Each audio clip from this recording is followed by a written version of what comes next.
Claire Loubet, je travaille aux rencontres de la photographie à Paris. C'est un festival, peut-être que vous connaissez, c'est un festival de photographie qui a lieu tous les étés et qui propose pendant plus de 3 mois 60 expositions dans toute la ville, donc il y a un artiste toute la ville.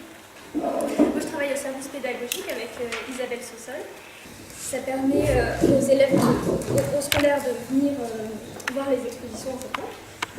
Et après, on fait plusieurs activités le long de l'année, donc des stages, des formations d'enseignants, des ateliers pédagogiques.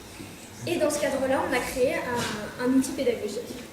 Donc c'est le jeu Post-Photocross que je vous présente. Bon, donc c'est un jeu pédagogique autour de la photo, donc la lecture d'images. Que je vais vous faire passer. Donc on a répondu à un appel au projet du ministère de l'Éducation qui visait en fait à favoriser l'accès à la culture pour les jeunes, surtout les jeunes de 25 ans. Sauf que donc on a vraiment mis 2 ans à créer on a mis 2 ans à créer ce jeu. Donc c'est un jeu qui s'est fait vraiment en concertation avec plusieurs acteurs, donc des iconographes, des photographes, des professionnels de la médiation. À la base, c'était une manette pédagogique, c'est devenu un jeu, surtout pour le côté ludique et l'apprentissage qui était beaucoup plus facile à poursuivre.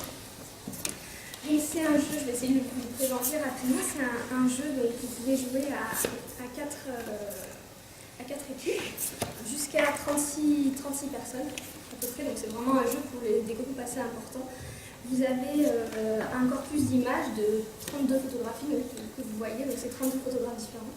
Donc chaque équipe a donc 32 photographies sur lesquelles ils vont pouvoir s'appuyer. Le jeu se joue en 3 manches, en 1h30 à peu près. C'est pour ça que là, on n'a pas vraiment le temps de l'adapter et faire un peu plus court, mais c'est vrai que ça demande quand même une organisation en amont. Donc la première manche, je ne sais pas si vous avez... La première manche, c'est vraiment une manche qui permet aux joueurs de découvrir les photos. Bon, il y a 32 photos, elles sont complètement différentes.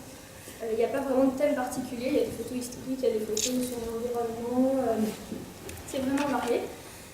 Donc dans la première manche, ça va être plutôt sur la base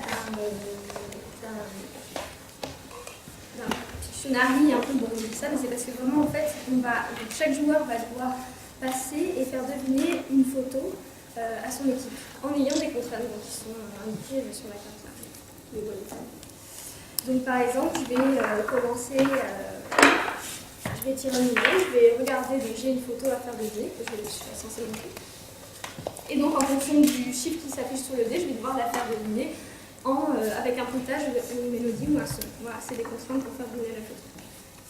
Voilà, donc là c'est vraiment la première manche, c'est vraiment assez rapide, c'est pour donner une dynamique au jeu, pour pouvoir vraiment assister sur le côté ludique et motiver les joueurs à continuer. On a droit à les 3 choses pour faire découvrir, c'est un son. Alors les contraintes, donc il y a en l'animant, en la dessinant, avec un mentionnement, avec un bruitage, en exprimant le contraire de ce que vous voyez. En fait, toutes les images sont étalées sur la table. Chaque équipe a les images devant elle, donc étalées. On tourne un tour de rôle. Chaque élément, chaque membre du groupe tourne à ça. Il est le seul à l'avoir sous les yeux. Il choisit une image. Il essaye de faire deviner quelle image il a choisie aux autres membres du groupe. Voilà, le plus rapidement possible. Et l'équipe qui gagne, c'est celle qui a deviné le plus d'images dans le temps imparti, en fait. C'est une phase qui dure 10 minutes. Voilà. Et pour pouvoir donc faire deviner l'image en question, il y a cette contrainte de soit la dessiner, soit la mimer, soit l'exprimer par un son, soit l'exprimer par un mot qui soit le contraire de ce que vous avez sous les yeux. En la dessinant.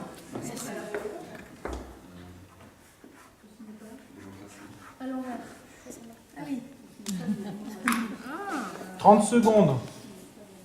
Allez, encore pour une. Là.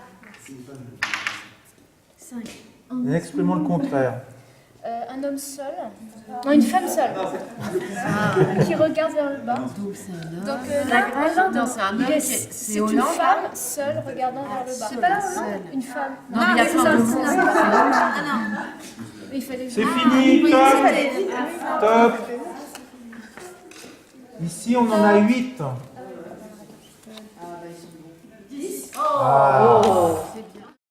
On a essayé en fait là de rentrer plus, de parler un peu du photographe. Donc sur chaque photo, on a le nom du photographe. Et on a essayé de montrer à travers les mots que le photographe utilisait, dans quel état d'esprit ils avaient pris la photo. C'est-à-dire qu'on a, pareil, donc 32 cartes paroles du photographe, une carte parole pour chaque photo. Donc ça se présente comme ça, vous avez là la parole du photographe et à l'intérieur la réponse. Et en fait, par le biais, grâce aux mots utilisés par le photographe pour parler de sa photo, on va pouvoir associer la photo et la parole. En fait. Et à l'intérieur, vous avez la réponse. Là, c'est vrai que c'est un peu...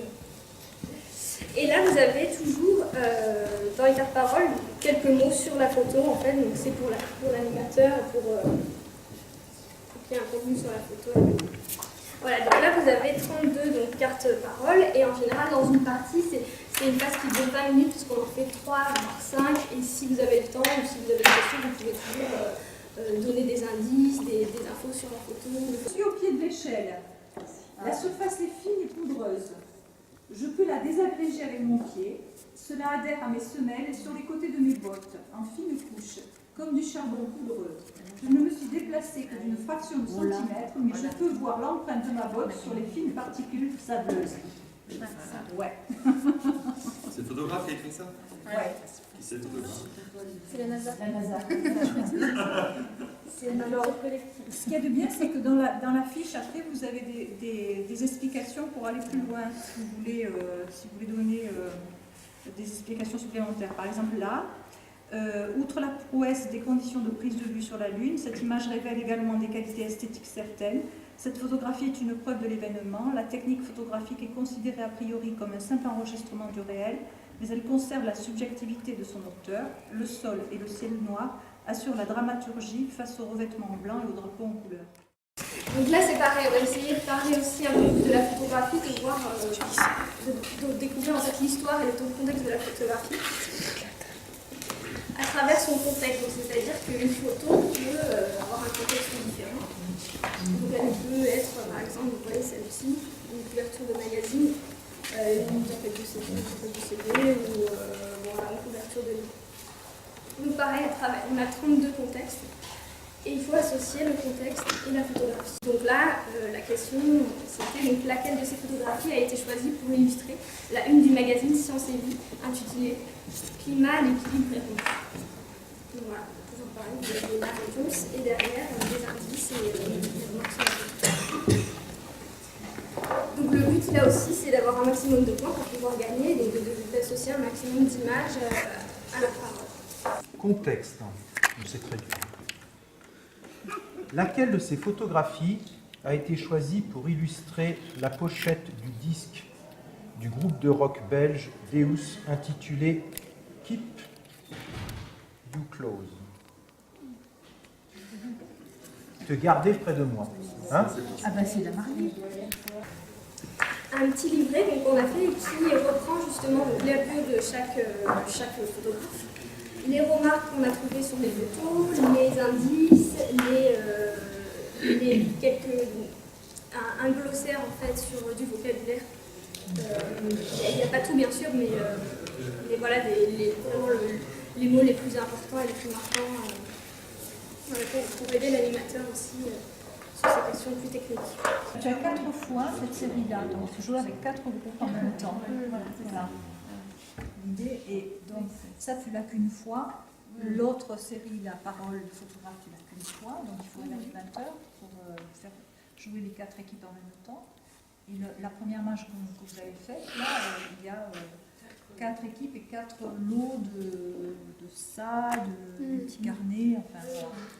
Plus un livret explicatif, et ça, le livret est vachement intéressant si tu veux. Moi quand je l'ai fait, j'avais choisi les photos en fonction des commentaires qu'il y avait là-dedans pour pouvoir voir ce que j'avais à faire ressortir. Au début, on demande aux scolaires justement de bien regarder les photos, de voir s'il y a une ou plusieurs photos qui les attirent ou qui, au contraire,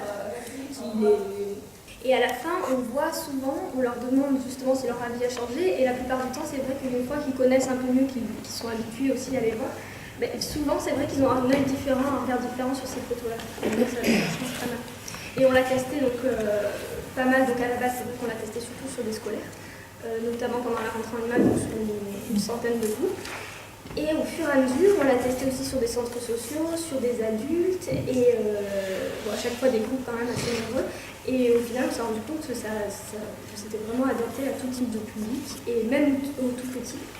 Il faut juste savoir, voilà, c'est un jeu qui peut être adapté et modifié, enfin, les règles peuvent être modifiées facilement.